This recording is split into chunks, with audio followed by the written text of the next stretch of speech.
was your longest grade school relationship? Grade school? Like, does that include high school? Yeah. Um, dang. 9 months? Whoa, really? I think so. I thought you had one that went a couple years. I thought so too, but now that I'm thinking about it, I don't think so.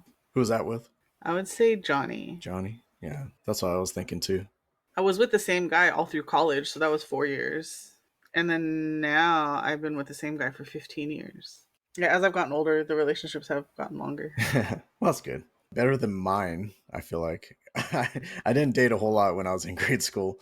I was just really self-conscious and I did not know how to even like approach girls, right? That just was not happening. I did have some that approached me, but I just wasn't really in the right mindset. Like I had someone that had friends ask me, oh, is he interested? See if he likes me or whatever. Yeah. I don't know. I didn't have that self-confidence, I was just like, why would you like me? That makes no sense. You poor thing. So that was where I was at. I was going through a lot mentally. High school, it got even worse. I just became like completely antisocial. But in middle school, I did date someone for a couple of weeks. And that barely counts. But man, I feel really bad for What her. about Hawaii? Because we were there for a full month. And then you guys like sort of long distance it for like a couple weeks after that. That might be the longest then. Yeah, like a month. It was like a month and a half, maybe. That one was interesting because we were living with them. It was like a family Yeah. friend situation, but we kind of had a falling out and it became really awkward because she went to your school for a bit. And when I went to That's go visit right. you, she basically pretended like I didn't exist. I was like, okay, well, I guess that's where we're at. I think it kind of like crashed and burned as quickly as it sparked, Yeah. but nothing against her. It was fun while it lasted. Yeah. And I just thought that it was ironic that my 2 week relationship with Sarah, we're still good friends and we'll still like talk from time to time on social. And she's happy and I'm happy, and well, I just feel like everything kind of worked out for the best. Yeah. So I think it's nice when you can still be civil, with your exes, and Yeah. it's not nasty or anything like that. Yeah. I have a couple of them. Usually I had this full like I had this very strict rule for myself. Like I would be friends with my exes if they wanted to be, and it was cool. But like once they found another girl, Mhm. I would cut them off out of respect to that girl. There was only one that I stayed friends with, I think. If they're the one reaching out to you while they're in a relationship, then that looks bad. Is that what you're saying? Well, I mean, I wouldn't, yeah, like I wouldn't entertain it. Okay. So you still feel like there's still something that's taboo about being friends with your ex then? Well, I don't know. I know because at least when I was in high school and I was like hot and stuff, like that they would like if they saw a picture of us together, like from when we were together or something like that. Like I know that some of my exes, like new girlfriends, like saw me as a threat. Hmm. Like, oh, if I came back to get him, that he would leave them for me because I was hot or something. So I guess I was just trying to like be respectful to the new girl. Well, I So thought that on was that that was note, interesting. on the note of relationships, we can get on the topic. Go ahead and take it away. Hold on, I'm mentally preparing, and also I need to get this centered. What the hell is going on? Welcome to Aflixionados podcast, episode 57. We're available wherever you get your podcasts. New episodes dropping on the first Saturday of each month, 5 a.m. Pacific. If you enjoy our content, please consider giving us a like, and all of our social accounts are bundled together for you in our link tree. Woo! I am Stephanie, and joining me on today's episode is Proud Dog Dad, IT Geek, recent Backstreet Boys convert, the master movie buff himself, the OG GM of Aflixionados, and my little bro, Eric. How you doing? I almost forgot. You get to say something. Here on Aflixionados podcast, we mainly talk about films that range from mind-numbing to mind-blowing. We also cover TV shows and other forms of media. We will be getting into spoilers here, and there will only be the healthy amount of fucking expletives tossed in. You have been warned. If you ain't ready, then get ready, because in this episode, we will be discussing the coming of age quirky teen comedy Clueless, released in 1995, directed by Amy Heckerling. Oh, 1995. I know that was a really long time ago, 30 years to be exact. Before I jump into anything, just a quick heads up. In case you couldn't tell, my voice is pretty jacked up. Actually, you can't tell. I had COVID about a week ago, and I'm fine now, but my voice is still struggling. So Steph will be pulling most of the weight in this episode. We'll see about that. To be honest, I didn't even know that COVID was still a thing until I got it, and it kind of just felt like the flu, right? There's a little bit of a surge going on right now. During the intro, Steph was mentioning Backstreet Boys. So Brenda and I went to Vegas to see the Millennium concert from Backstreet Boys. They have a little residency at the Sphere. And so we went for that. And that's where I'm thinking Brenda caught COVID from someone there. It kind of just passed through our household, and my voice is still affected by that basically. So 3 days ago, I couldn't get like a full sentence out, so I'm glad that at least I can talk somewhat for this episode. Well, if it helps, you don't actually sound sick at all. So, congratulations.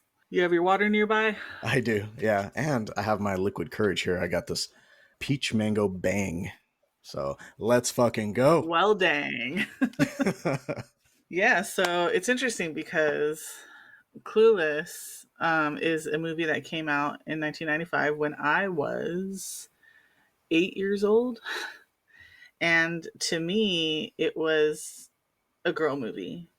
It was a romance. You had your typical '90s girls that talked the way that '90s girls talk, Mhm. and you had good '90s fashion and a cute love story featuring love interest Paul Rudd, who of course hasn't aged a day since then. Of course not.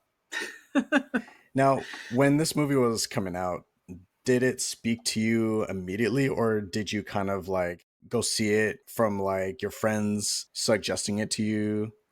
No, I loved it. I can't remember how I first saw it. It's just kind of always been in my life. I don't remember, like I didn't see it in the theater because I was not going to the movies then. But I saw it. I think we had the tape.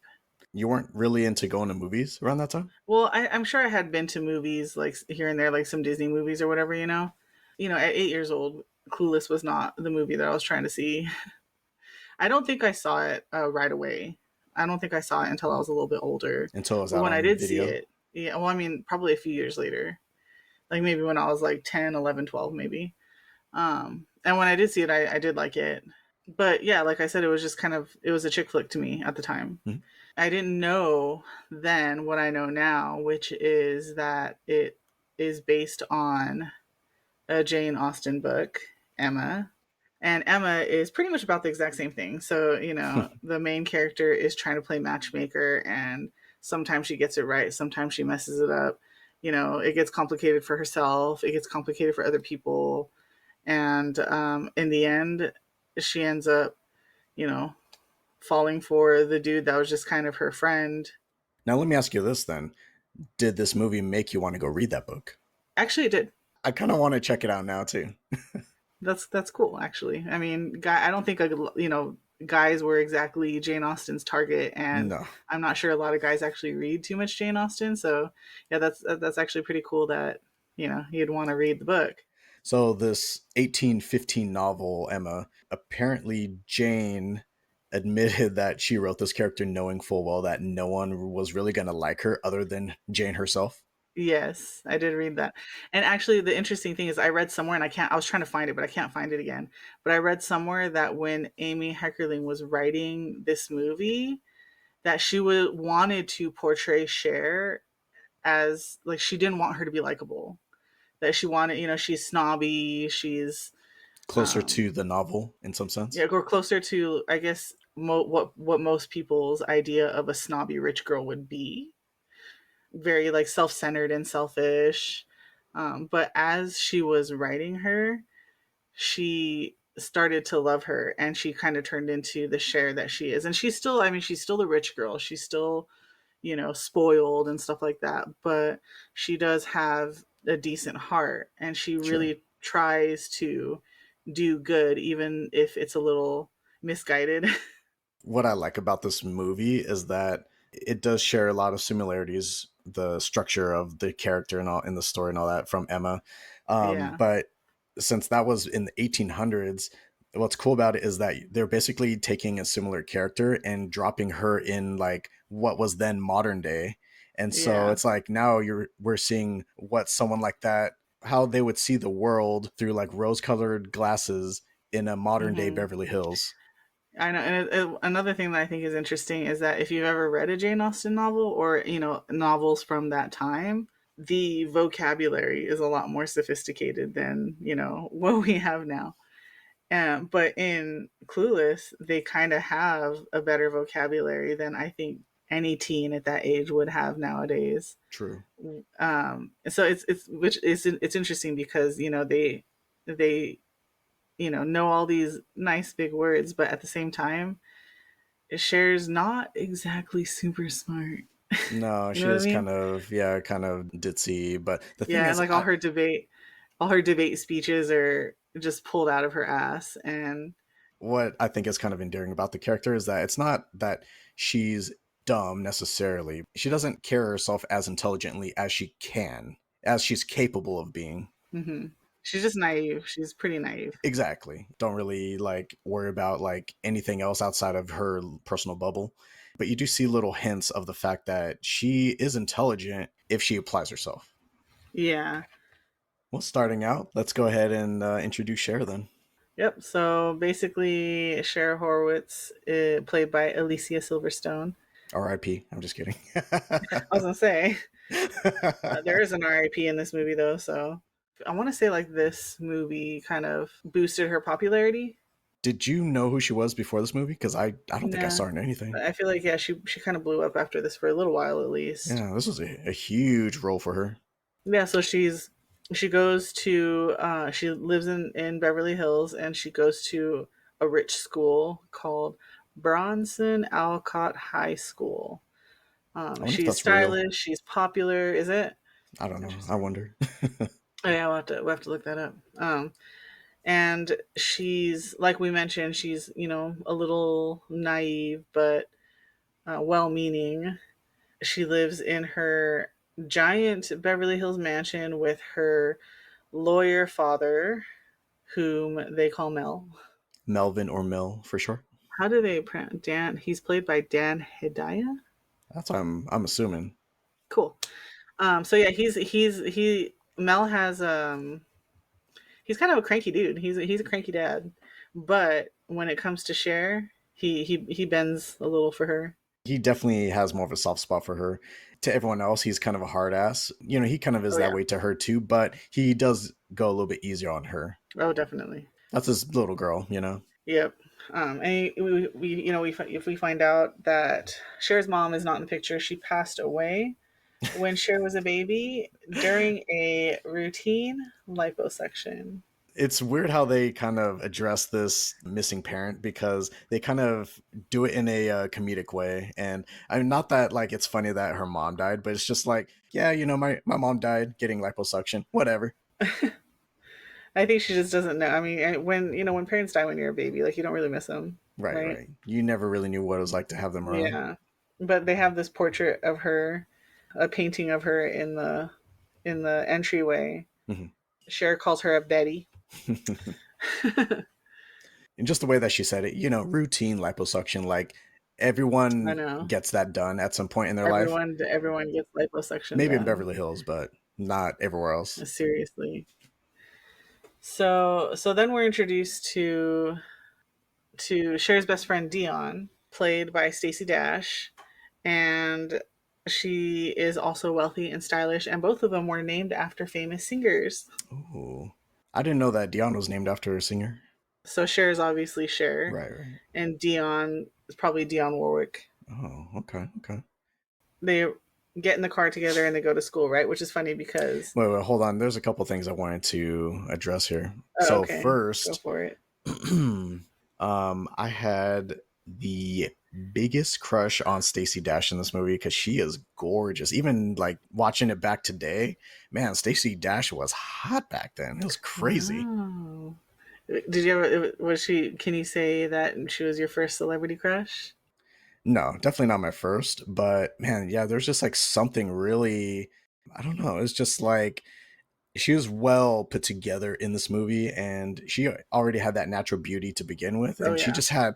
I'm a sucker for a great smile, and Stacey just has a beautiful smile. She was one of my crushes for sure. So, who was your first celebrity crush? Probably Kimberly, Pink Ranger, Yeah, that makes sense. Amy Jo That makes Johnson. perfect sense. Oh, the other thing I want to mention. So, what is this fancy ass wardrobe tracking assembly system thing Cher has? Because this thing is First of badass. all, I love that she has a computer system and she can pick her outfit on the computer. But did you notice that this it's also a touchscreen, Hmm. which is very ahead of its time in That's fancy. 1995. Oh yeah. That's pretty impressive. And then, she has the rack that moves on its own in her closet. It's like a dry cleaner's system in her closet, Seriously, but it's even fancier because it's a touchscreen, which dry cleaners don't even have today, I don't think. right? It tells her if the outfit matches. She ends up putting together the iconic yellow plaid outfit. This system in and of itself was like way ahead of its time, and it's so crazy that they would have that in this movie. I know. I think a lot of people even now wouldn't have a system like that. No. And by a lot of people, I mean nobody. Nobody has a system like that. No, it was cool though, and I mean, they don't put much focus on it, but it's just I wanted to talk about because that thing was futuristic. Yeah, it was pretty awesome. It was something that every girl would dream of having as a teenager. So yeah, they get to school and Cher mentions that. Well, I guess we run into Dion's boyfriend Murray. Played by the famous Donald Faison. Yes, and he's hilarious in this movie. Of course, they show him along with all the other guys and like the pants sagging and the boxers showing and the backwards hats. And, Cher's like, as if.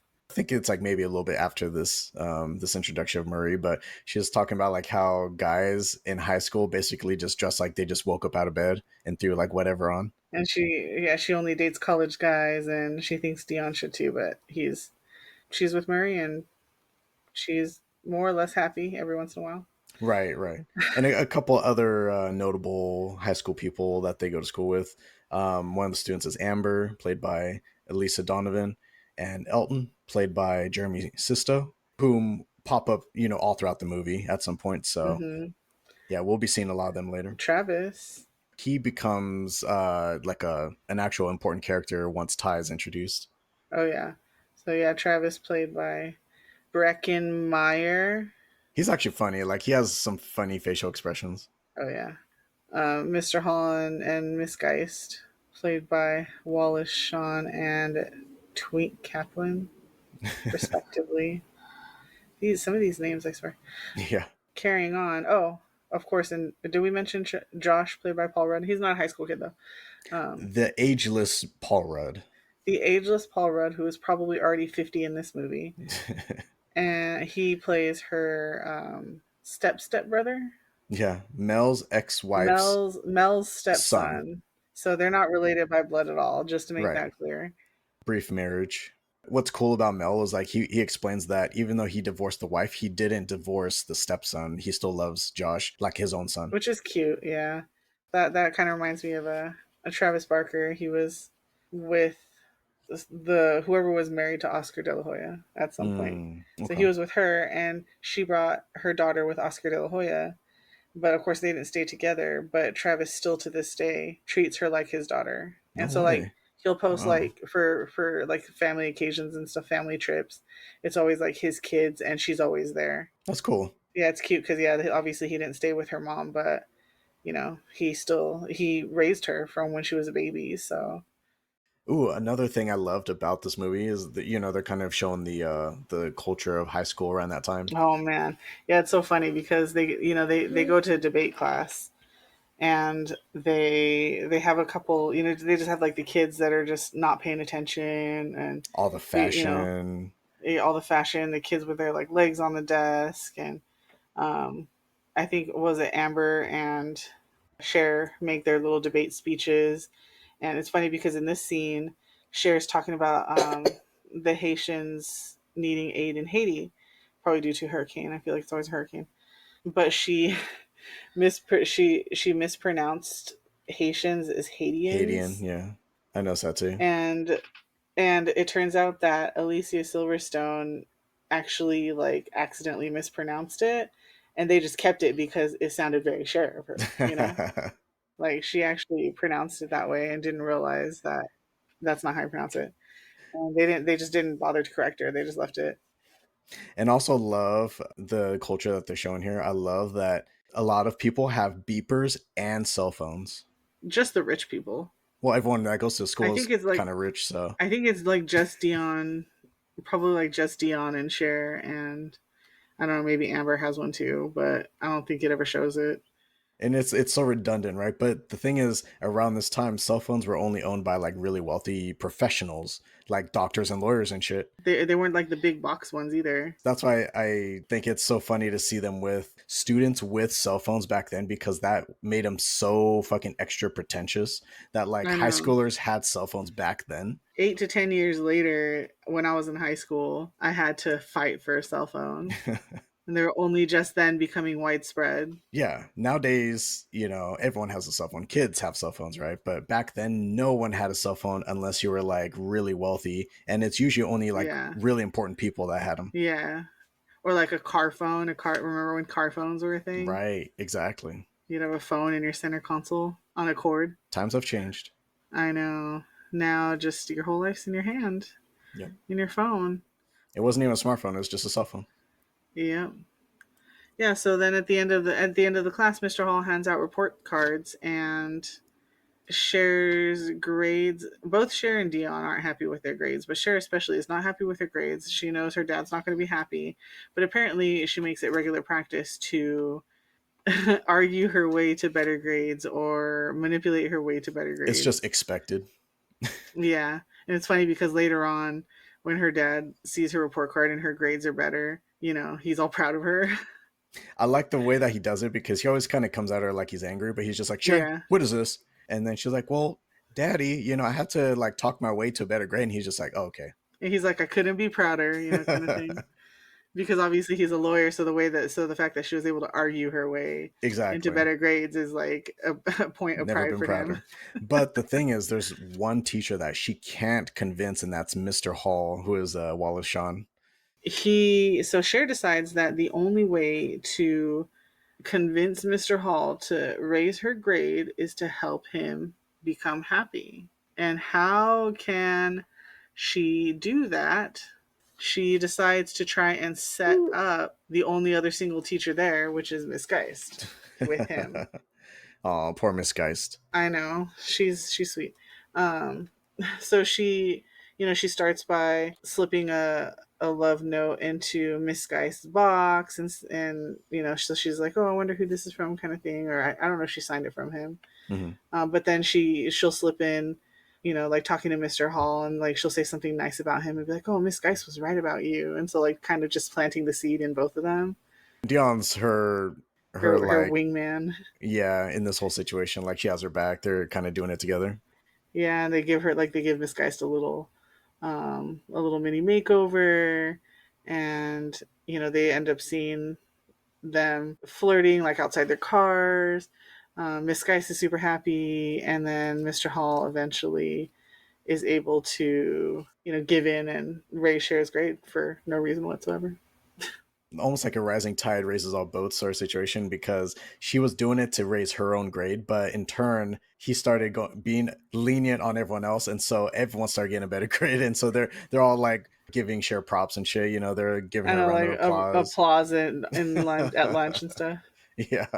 Um, yeah. So then the next thing that happens is kind of the main part of the story, and that is a new student joins this or comes to the school, enrolls in the school, and her name is Ty Frazier, played by Brittany Murphy. And Cher decides that she wants Ty to be her next project. because they deem her as being clueless, right? Like she just comes in and she has no idea what she's doing, and Oh so yeah. they're gonna fix her. Yeah. So they start teaching her. They think she's sweet and naive and all that stuff, which is kind of what they are.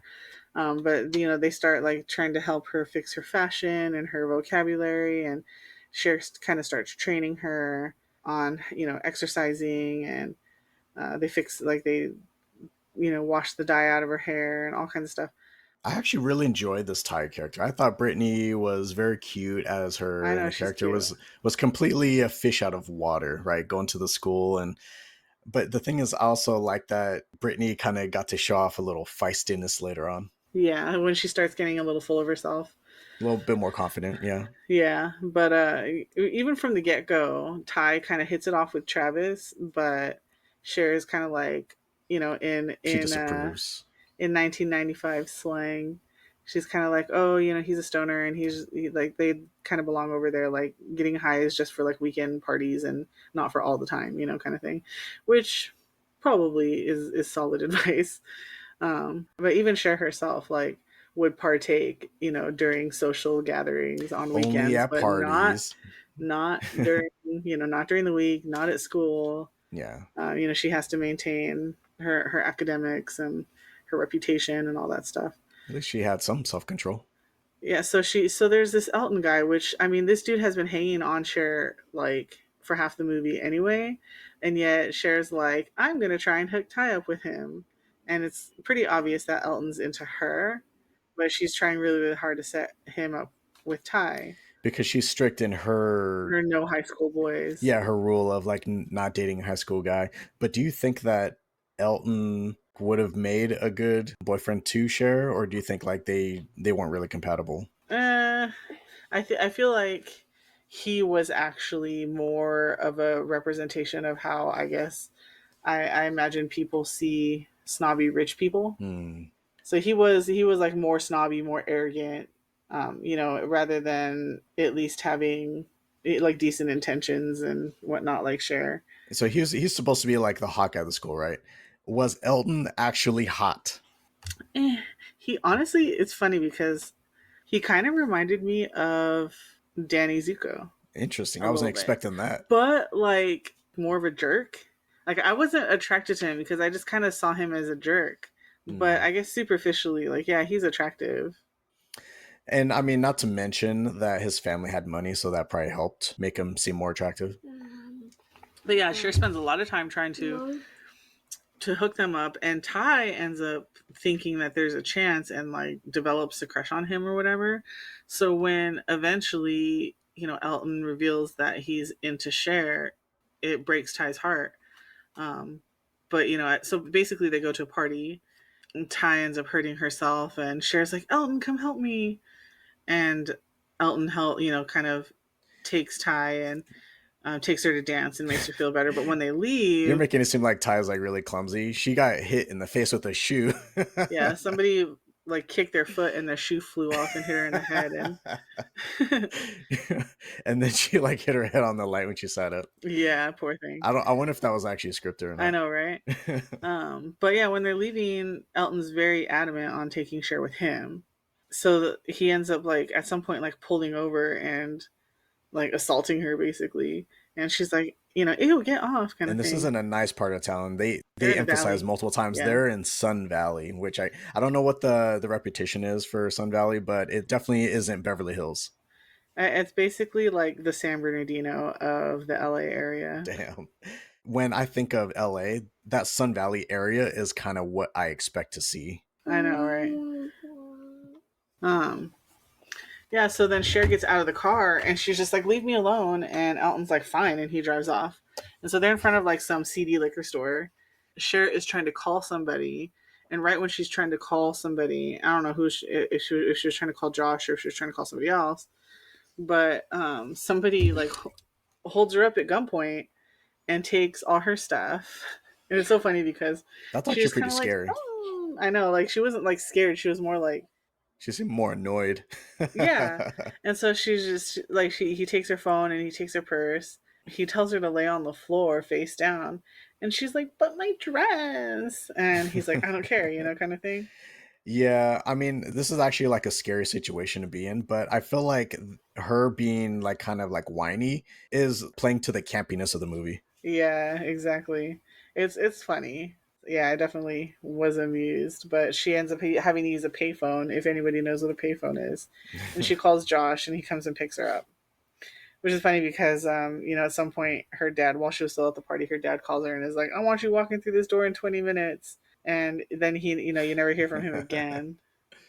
Yeah, so even at the party, Ty was hitting it off with Travis again, but Cher was still kind of like, "Get out of here." It sucks because I mean they have that organic chemistry. People are just trying to like keep them apart so hard, and it's Yeah. kind of sad for both sides.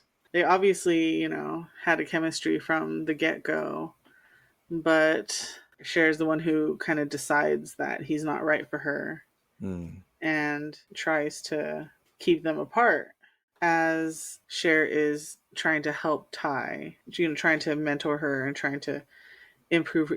She tries to encourage her to improve her vocabulary and gives her new words and encourages her to like use them in a sentence and tells her to read books and to exercise and stuff which like is actually that. all So she's helpful. yeah, which is actually really good advice. I mean, it definitely improves your intellect and whatnot, and also encouraging her to exercise to keep her body healthy also. So all of that is actually really good advice. And even though like not necessarily like for the most selfless reasons, it's not for selfish reasons either.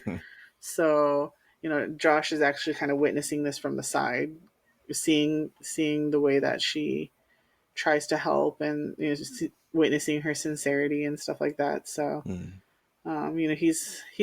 he kind of just saw her as the rich, spoiled, ditzy stepsister, but he's I think kind of seeing a different side of her. starting to definitely see a different side of her and starting to change his Mm. opinion.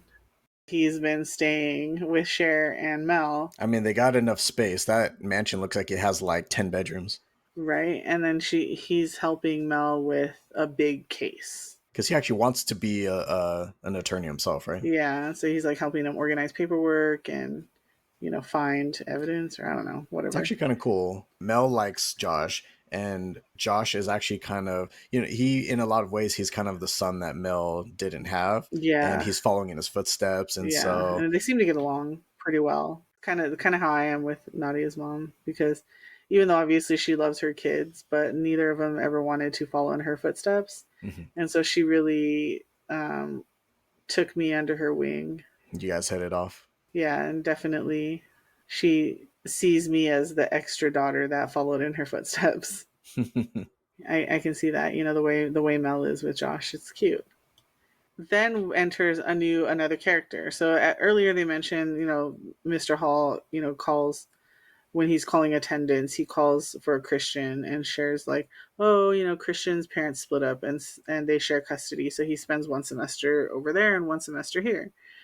So Christian finally shows up. Played by Justin Walker. Thank you. And he's very vintage. He has a vintage style, well dressed, handsome, and very smooth. And Cher is immediately attracted to him, which is interesting. It's interesting because she starts spending a lot of time with Christian. They go to a party together. They go shopping together. They do a lot of stuff together. They hang out at her house. So let's talk about Christian, the character, for a second here. So, how did you feel about Christian initially? Like, what'd you think of him? Did you like him? Did you find him kind of weird? He is. I feel like I like him and I didn't like him at the beginning because I like his style and I like the way he talks and stuff like that. But if I had to actually talk to him, I would probably be like, "Damn, this is really annoying." I mean, we find out later that he's gay or whatever, so it's kind of like her being attracted to him and trying to get at him is all for nothing. But when I first saw the movie, I didn't initially pick up that Christian was gay. I just thought he was kind of an odd character, Yeah, and and The thing is, a lot of characters in this movie are odd or, talk a little weird or whatever. And so I kind of didn't think too much of it. I want to say he was just like another one of those unique characters. Eccentric character or something. Well, like once you find out that he's gay, it all kind of makes sense because like when they go to the party, he's like flirting with the bartender and he starts like dancing with one of the other guys at some point. Hmm. And A lot of that stuff is subtle, which I yeah, didn't it's very initially pick up subtle. on because I was probably way too young to even understand what was going on. I think Yeah. the big one was the fact that he was like really enthusiastic with the bartender. Oh, and him dancing with that dude because that's just not something that guys typically do. Yeah, and then even when he tries to stay at the party after it's over and like everyone's tired and sleeping and stuff, Hmm. and he wants to stay at the party, he leaves with like a couple of dudes. Right. And I guess like initially you just think like, oh, they want to hang out or whatever, like they're just cool. So my thing with them was that to me, I just felt like no one actually acts like that in real life. Like for me, Right. the I get the fact that these characters are all exaggerated to some degree and are kind of basically all caricatures of something. But Hmm. me personally, I've never actually seen anyone act like what Christian does in this movie. Not even remotely close. Like the way he carries himself, it's almost like he's from a different time period, like how you're saying Yeah. because he's really into movies. And so to me, it felt like he was emulating one of his favorite classic films or something in Hmm. real life. It's interesting because I think I read somewhere that when he was being written, is something like since the book is from like the 1800s, she wanted to bring some sort of vintage feel into it, like she's bringing everything into the modern age, but she still wanted to add a touch of vintage to it, but obviously she can have a character that acts like 1882 or whatever it was. So she threw in this kind of vintage, which can still kind of be seen as cool. And he did have a cool car, and it's funny because he's like, oh, do you like Billie Holiday? And Cher's like, I love I him. love him. And he's like, right. Yeah. That So was funny. funny. I like how he never calls her out on any of her He does bullshit, it. which is interesting I because think he thinks it's cute. yeah, I think he thinks it's endearing. Her naivete is cute. Yeah, I love him. So funny. When he goes to her house and they're supposed to watch movies together, like to him they're just best friends hanging out. But Right. she's like, I'm gonna have sex with him, and she's like trying to be sexy, and she's like rubbing her foot on his leg, and he's like so uncomfortable. And she's like, my feet are cold, and he puts the blanket on her feet. Okay, cool. Problem solved. Puts the pillow on it. Just totally shutting down all of her moves. Oh yeah, and then eventually, like, yeah, I think eventually gets what she's trying to do, and he's like, I'm tired, I gotta go. I think she's starting to feel self conscious about herself because, wow, this guy absolutely did not want to have sex with me. What's going on with, like, what's wrong with me? Yeah, and she's in the car with Murray and Dion, and when Murray realizes that she was trying to get at him, he busts up laughing, which is messed up. This is basically like the big reveal, I guess you could say. Yeah, yeah, and he pretty much tells her that he bats for the other team or whatever, and she's like, "What?" But what's nice is that after she realizes that he's right, she continues to be friends with him.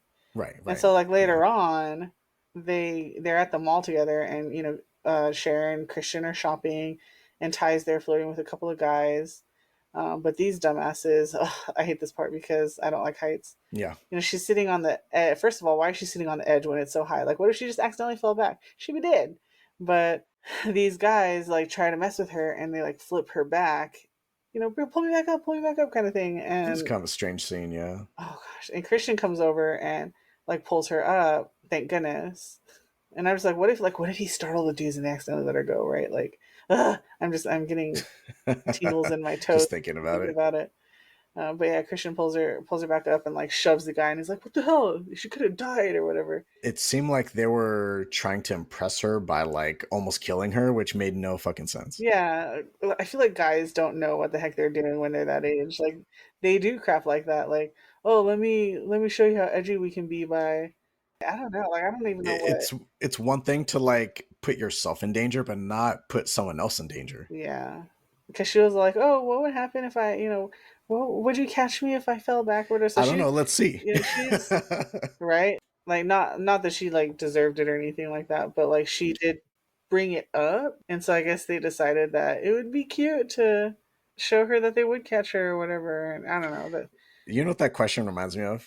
It's like those dumb would you love questions. me if I was a worm? Exactly, shit like that. And I'm like, what are these questions? Yeah, so dumb. After Ty's quote unquote brush with death, she's like a super exaggerating like how her life flashed before her eyes, and she's like explaining it in detail, and she becomes super popular at school because of it, and nobody wants to listen to Cher. So Cher, she's feeling rejected, she's feeling unpopular, and then on top of that, she horribly fails her driving test when she almost hits a biker and actually runs into another Oh car. man, that shit was terrible. Like she, Oh my god. after hitting a car, that would have been immediate fail right there. I mean, even when she was like straddling two lanes with all the cars The behind her and entire stuff. time, yeah. Yeah. And this driving, test proctor is just like, what the fuck? Like, you are so fucking dumb.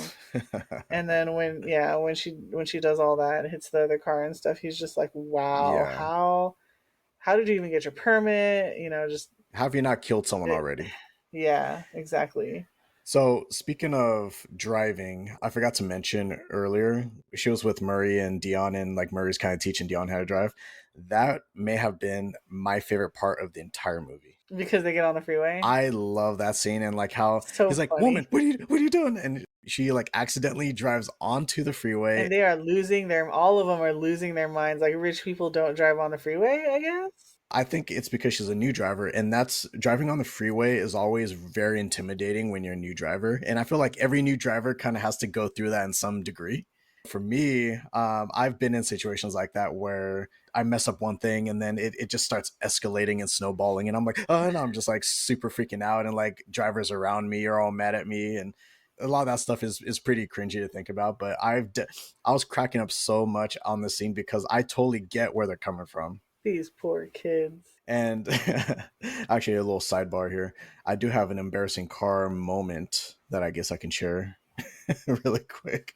Go for Oh it. man, this is still a little embarrassing to think about, but I don't know what was going on. It almost felt like almost like a semi-block party sort of situation going on in front of Skylar's house, but he had a bunch of his friends over, like everyone's just kind of hanging out in the front yard and kind of in the street.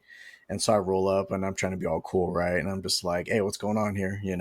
Basically like everyone's just kind of hanging out, having a good time. And I just kind of wanted to stop by and just say hi for a second and then head back because I think I was living at the condo at the time. And so I was driving my Sentra, not the Sentra that you had before, but The more beat up. two-door one. Yeah. I I try to take off, but I stall. Oh no. It's like bucking. And so I'm like, oh shit, that's embarrassing. And so I go to turn the engine back on and it's like, and I'm like, oh, I did install. Oh no. So I fucked up twice, like two times in a row. And I just like slowly pull away and I can hear everyone laughing. Oh, you poor thing.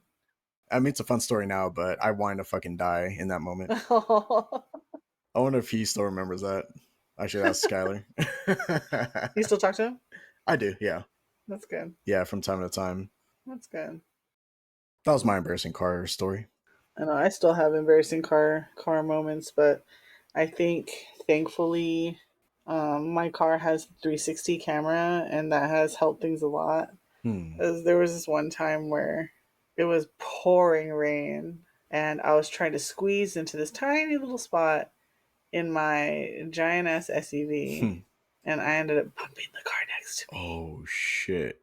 Did you leave like a giant dent? No, I think it was just like a scratch, but it was pouring rain and you can hardly see it.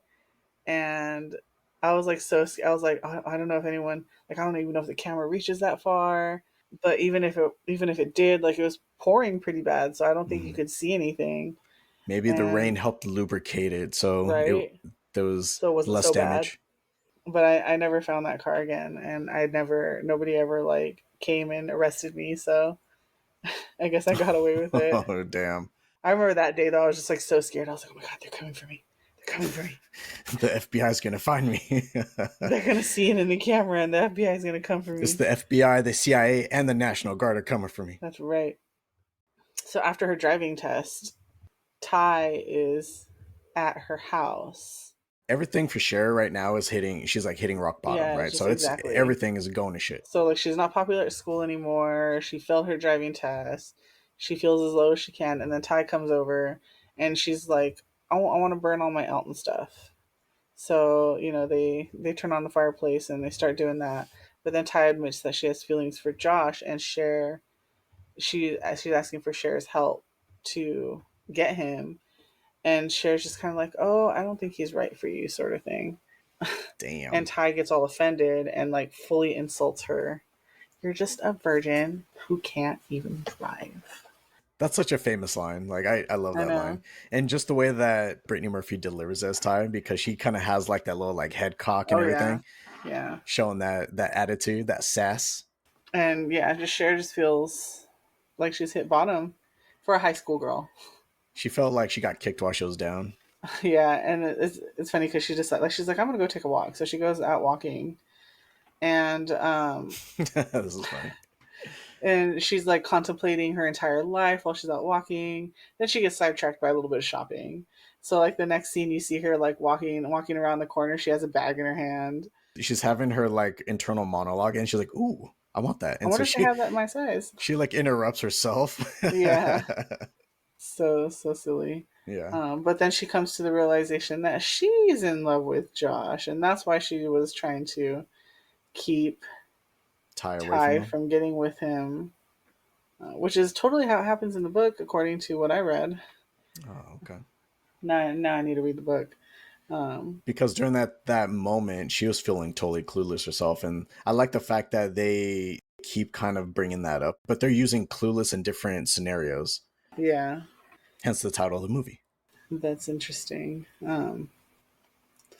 So she decides that she's gonna, she decides that she's gonna do some good because now that she's feeling low and she's not, at the top of the food chain anymore. What's the turning point? Well, when she starts doing selfless deeds. Yeah. So she starts helping, her dad and Josh and whatever other lawyers or paralegals or that are working on it. Like she starts helping them.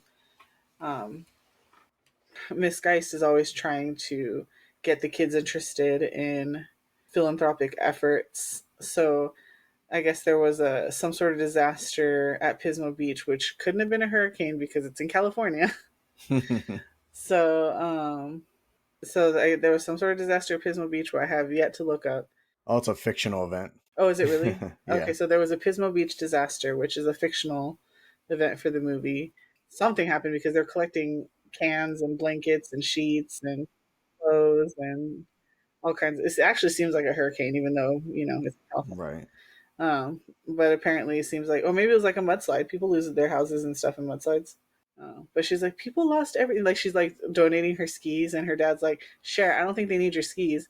And she's like, Daddy, people lost everything. Doesn't that include athletic equipment? True. I mean, that is an So argument. yeah, it seems like yeah. But yeah, she decides to captain that effort, and she it looks like she does pretty well because she has like the whole gym or whatever, and like there's categorized tables for you to bring your stuff to, so it seems like they're Right. collecting a decent amount of stuff, Oh yeah. which is pretty cool. And then Travis comes and he's donating his bongs. He has I don't know if you noticed, but one of them is like a regular bong, right? But one of them was a bong made out of a The honey honey bear. bear, yeah. Uh-huh.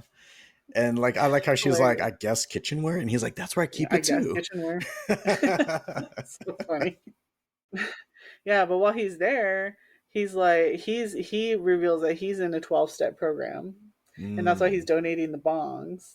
It's right, funny because right. he's like, "Oh, there's these steps we have to do. I don't remember how many." And she's like, 12? And he's like, "That's a good guess." But since he's not smoking anymore, he's put a lot of his efforts into skating now, Hmm. and so he's going to be in some sort of competition tournament, and he invites Cher, and she's like, "Yeah, I'll go." This is actually pretty cool. So yeah, so he skates or ties there. The hurt Ty and Cher reconcile, and they apologize to each other and promise never to fight again. And then they sit down together to watch Travis, and Cher is like, I mean, Cher comes to the realization that, those two really like each other, and Right. Why keep they, them apart? she shouldn't stop them, yeah, from being together. So she lets it happen, and they're totally into each other.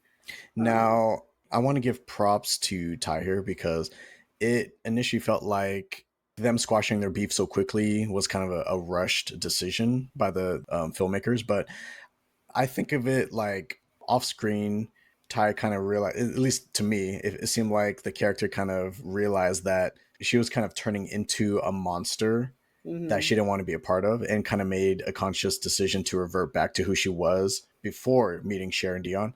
And I feel like if it were a lesser girl, she probably would have continued on with that trajectory Yeah, and continued with the drama, embraced the monster and all that stuff.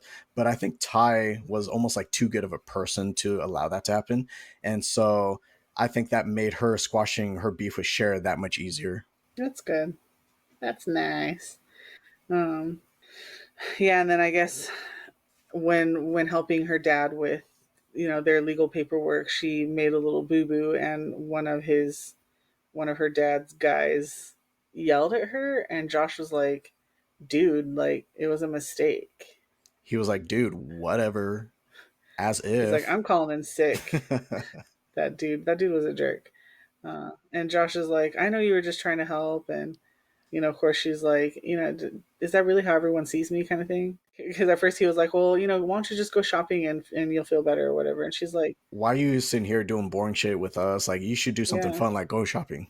And she kind of takes and offense to she's like, that. "Is that all you think I do?" kind Yeah. of thing. Yeah, yeah, but they kind of realized, he realizes that he's into her, and then he kisses her, and it's adorable. 50-year-old Paul Rudd. Honestly, this was a nice payoff. Like, it was a sweet moment for both of them. Cher Yeah, messing up, the case and getting yelled at and kind of feeling like shit. Josh defending her and yeah, that was nice. later kind of consoling her on the stairs, which is kind of in and of itself kind of an iconic scene, right? But Yeah, I just felt like it was touching when they both sheepishly reveal to each other that they both have they care about feelings. each other. Yeah, And Cher gets to actually stick to her code of not dating a high school guy. there you go. And it seems like everyone's cool with it because nobody's like, "That's weird. He's your stepbrother," or whatever. So I mean, watching it back, it is a little weird because, step brother and sister or whatever, but I felt like it was brief. So they weren't brother and sister for very long. yeah. And it's not like, I mean, spoiler alert for Dexter, but it's not like that sort of situation because that was just fucking Oh weird. yeah, that was super weird. It was horrible. It was yeah, nosedive that season. Anyway, yeah, and then the next scene, she's kind of like, and what comes next or whatever, and then it shows two people at the altar, and of course you realize it's Mr. Hall and Miss Geist. As if. I love that. Exactly. Just the way that they kind of like hint towards that. And then she's like, fuck no. What I the know. hell? Yeah, so Josh and Cher are there, and Ty and Travis are there, and Deanna Murray are there, and it turns out the dudes have bets on who's going to catch the bouquet. And Josh tells Cher, and she's like, "I got this." Dang. She catches the bouquet, and then they kiss, and that's the end of the movie. She catches it, or more accurately, wrestles it away from everyone else. I think she kind of caught it at first, but then it bounced out of her hand, kind of thing, and then she had to kind of like tussle everyone for Everyone was it. like dropping elbows and shit. They'll come out with black eyes and broken noses, Right, right. but she got it. Yeah. Blood coming down her face. The last scene is her kissing Josh, right? So what I liked about that too was they weren't keeping it a secret from anyone. Like they were out Yeah, in public as an item. So that was nice. yeah, And then you just assume, I don't know, possibly happy ever after. yeah, They just weren't going to get married anytime soon, was all. But that is a wrap on Clueless. If you made it to the end of our podcast, then you just got a fabulous makeover. Ooh, a good one. Yay. Any final thoughts or closing comments? It was nice to revisit this one 30 years later. Well, I guess not exactly 30 years for me, a little less than 30 years, but I think I can definitely appreciate it more now as an adult and getting kind of more of the finer nuances of Mm, the movie rather than just seeing the superficial side of it of just being, a teen romance movie. sure, yeah. And I think that's why, it's I think that's why guys can appreciate it too, because there's definitely a lot more to it than that's just being a teen romance movie. I mean, I thought it was a cute, feel good movie. There's nothing too major at stake here. No overdoses, no pregnancies, no Oh, I shootings. know. Basically, Thank this is goodness. this is nothing like Euphoria. But I mean, which is great in and of itself. But I just felt like this is totally different than something like that. This is just it just wants to be kind of like a fun, cute movie to watch that doesn't overstay its Yeah, welcome. a nice story about a girl with good intentions. Even if you're a rich spoiled girl, it still pays off to be a good person. So there. Nice message, right? Yeah. Um, I think the thing that most fans of this movie took away from it was the fashion. I feel like that's Yeah. kind of the thing. The costume. I mean, the costumes they're really recognizable. I think it kind of promotes people dressing up to go see it in theaters, right? Mhm. And I feel like the costume designer Mona May, she was firing on all cylinders in this movie because man, like all the costumes, like especially with Amber, I feel like Oh, I she know. had some of the weirdest outfits. That character was kind of one of those people that was always trying to be a trendsetter, and Yeah. therefore she was always coming to school with some weird, really eccentric outfits, but most of them looked dumb. Yep. Dion kind of took some chances with like the hat and all that stuff, but Yeah. it But at wasn't least they that look far, cute. Like, yeah. right? And she could pull it off. I I think I read somewhere that the costume designer had just like come back from like Paris Fashion Week or something like that, and so kind of Ah, incorporated some of the high fashion stuff that she'd seen. that's funny. Yeah. You should not be dressing like that at high Yeah, school. at gym. Yeah, exactly. And that was funny too when we all know people that like when you had gym class, you just did not participate or want to participate in anything. Yeah, and how do you even pass that way? But I thought it was interesting that during the gym class they were all wearing black and white, True, yeah. except Ty when she shows up. My plastic surgeon told me to not have any balls Balls fly towards flying at my my face. face. And then she was like, well, there goes your whole social life then. Burn. In class, one of the other students had her nose like Oh yeah, bandaged a up, and few of them had their noses taped up because yeah, they all had nose jobs. like it's sad, but it's funny at the same time to think about high schoolers all getting like rhinoplasty done. I know it's funny because I remember when I first saw it back in the day, I had no idea what that was. And I want to say it might have actually been Tamika, Skylar's sister, that introduced me to that movie Oh, okay. because I feel like she always explained to me everything that I didn't get about anything. So, for example, like she was the one who introduced me to the movie Dirty Dancing, which is a good ass movie. Hmm. And I remember like she kind of had to talk me into it, and I was like, "Oh, I don't think I'll be into it." And she's like, "No, I think you'll like it. I mean, it even had like I was really into oldies music at the time, and she's like, it even has the music that you like and stuff like that." And so, That's funny. I watched it, and of course, it did have the music that I liked, and I loved it. But Was they're she definitely was like a she year or was a two couple older years than you, right? older than me, yeah, and Okay. she Right, right. definitely had to explain things to me that I didn't understand. And one of those things where I think I asked like, "Oh, why they all had the tape on their nose, or not all, but like a few of them." Some of them, yeah. Why would people want to get nose jobs? And what is a nose job? No, it's funny because Skylar he introduced me to a lot of stuff too, like a lot of stuff that I later really gravitated towards and was like extremely passionate about. So he was the one that introduced me to professional wrestling. Oh, And he was more of a casual fan, and I think he was probably only into it for maybe like a few years, and then he moved on. But I lived and breathed professional wrestling at that oh, you time, did, yeah. and he was the one that introduced me to PlayStation. So I had played video games in the past, and my first console was I think Sega Genesis. We didn't have that though, did we? Where did No, we? no, We didn't no. have a Sega. That was at the apartments, and my friend Joseph, his family had the Genesis. Oh yeah, I remember.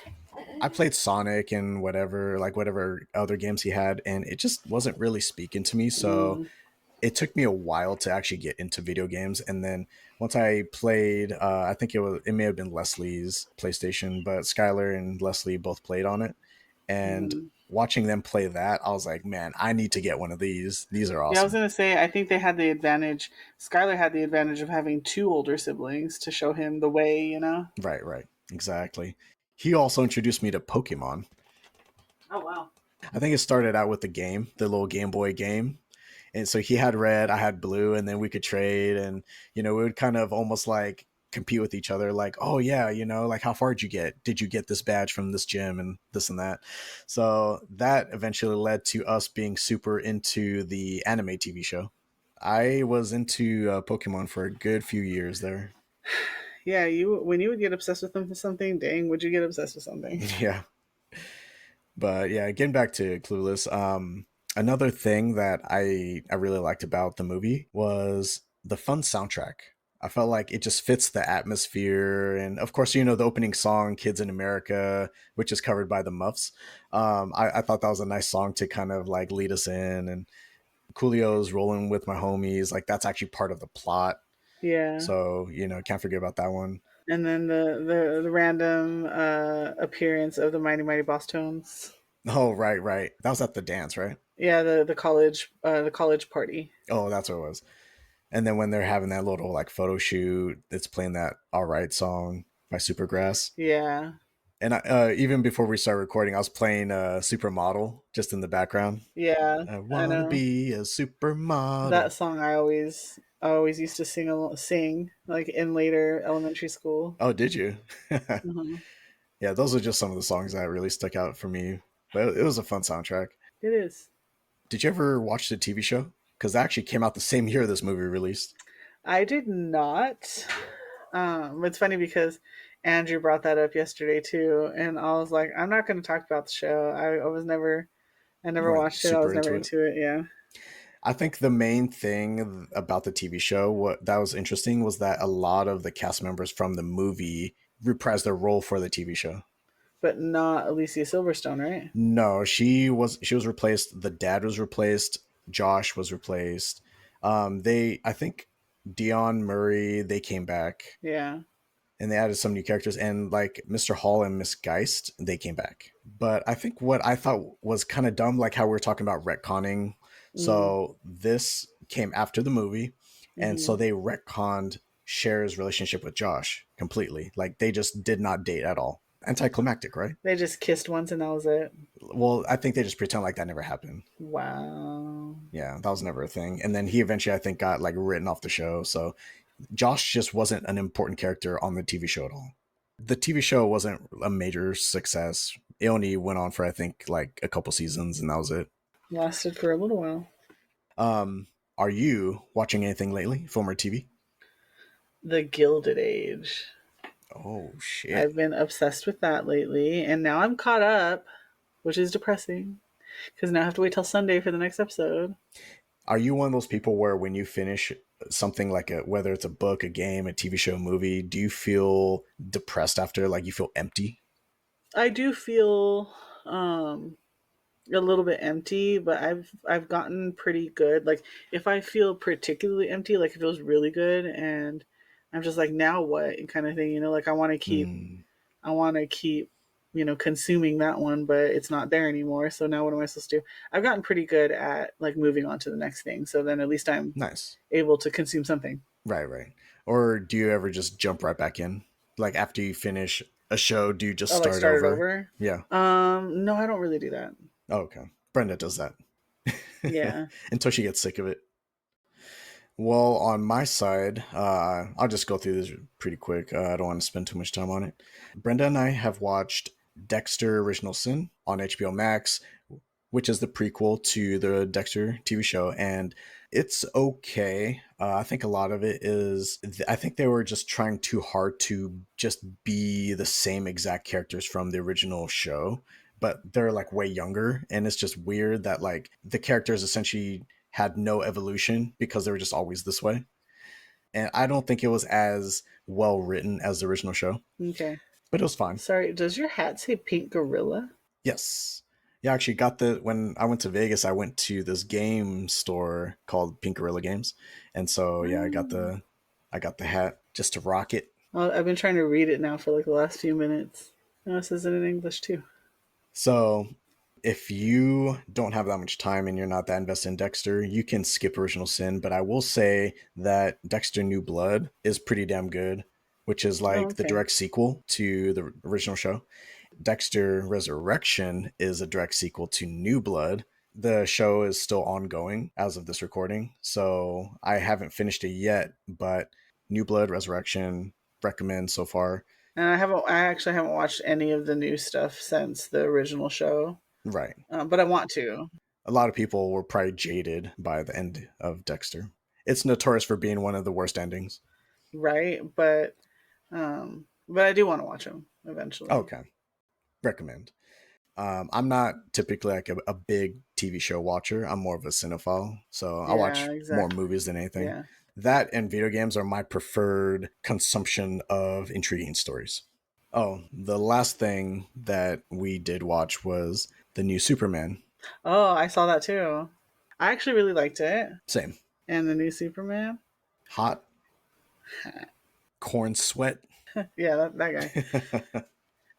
Yeah, he. So it's interesting because we went and saw it on Monday, and the theater we went to, they forgot to turn off the lights for like the first 10 to 20 minutes. So like not even like Which a big theater? deal. This was the one by Andrew's work. Oh, okay. Gotcha. Yeah. So like for the first 10 to 20 minutes they forgot to turn off the light. I didn't really care. I honestly I wouldn't have cared if they left them on the whole time. Like they're not it's not that big of a deal to me. They're not that bright, you know. But they eventually figured out and they turned the lights down. But at the end of the movie, a manager came in and handed everybody a free ticket, a free small popcorn, and a free drink for like the next time. Oh shit. Okay. They really want to make sure that you guys came back. I know, right? I don't maybe somebody complained. I don't know. But it wasn't me. But it's awesome because like I told you, like I'm really trying to watch my money right now, Hmm. and so now we get to see Fantastic Four. Yeah, that's next on the list for me too. Yeah, me too.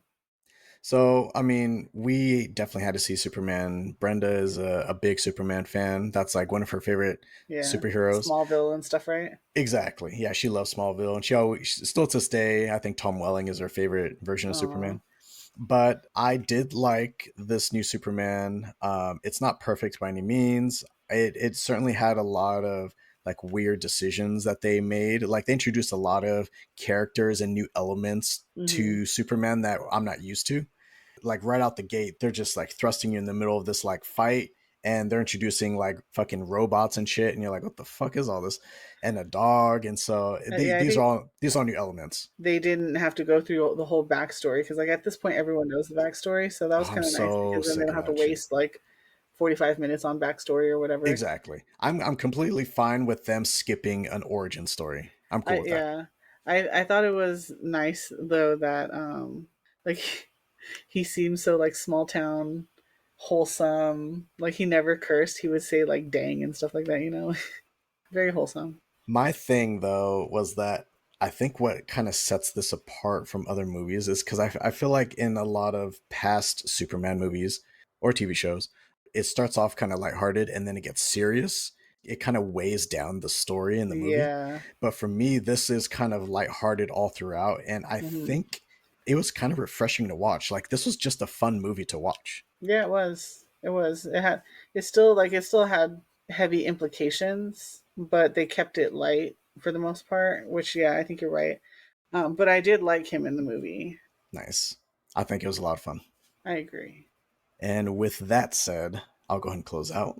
All right. You can find Afflixionados podcast wherever you normally get your podcasts. New episodes drop on the first Saturday of each month, 5 a.m. Pacific. If you like what you heard, leave us a like, comment, or subscribe. Thank you all for listening and joining Stephanie and I. This has been Afflixionados podcast, episode 57, Clueless, and we will see you all at the next party.